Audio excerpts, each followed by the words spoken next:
संस्कृति है, इसका बड़ा भारी एक क्या कहना चाहिए, उसके जो बुनियादी आदर्श और मूल्य हैं उसका एक तरह से प्रकटीकरण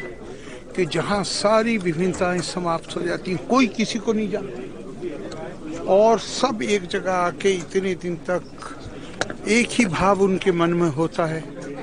तो वो कहा तो गया है कि जाति न पूछो साधु की, वो कुंभ में आने वाले का किसी को कोई पता ही नहीं है, सब श्रद्धालु हैं और सब यही भारत की संस्कृति की यही पहचान ही है। इंसान की, मानव की समस्या ये है कि हम अकेले भी नहीं रह सकते, हमें समाज में रहना। समाज में रहते हैं तो हमारी जो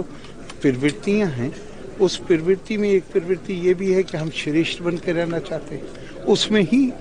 संघर्ष होते हैं। ये महाकुंभ जैसे जो अवसर हैं,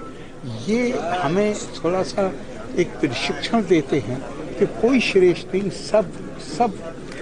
मानव प्रतिष्ठा नहीं। भारतीय संस्कृति में मानव की दिव्यता का सिद्धांत, उसके बाद उसमें प्रतिष्ठा भी है, उसमें समता भी है, उसमें बंधुता भी है, उसमें हर चीज आ जाती है। तो ये बड़ा भारी संदेश है दुनिया को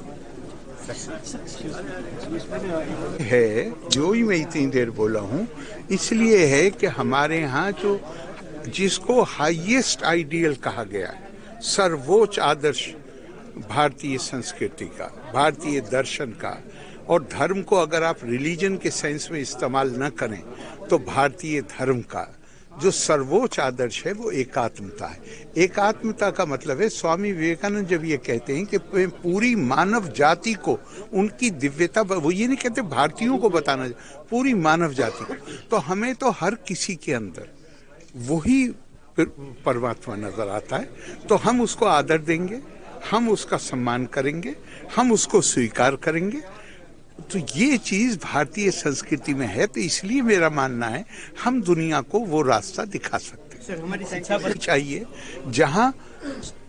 सर्वशास्त्र प्रयोजनम आत्मज्ञानम, फिजिक्स भी पढ़िए तो फिजिक्स का मकसद भी वही होना चाहिए कि आत्मज्ञान आ सके, और आत्मज्ञान का मतलब है जहां मुझे ये पता चले आप मेरा विस्तार हो, आप मुझसे अलग नहीं।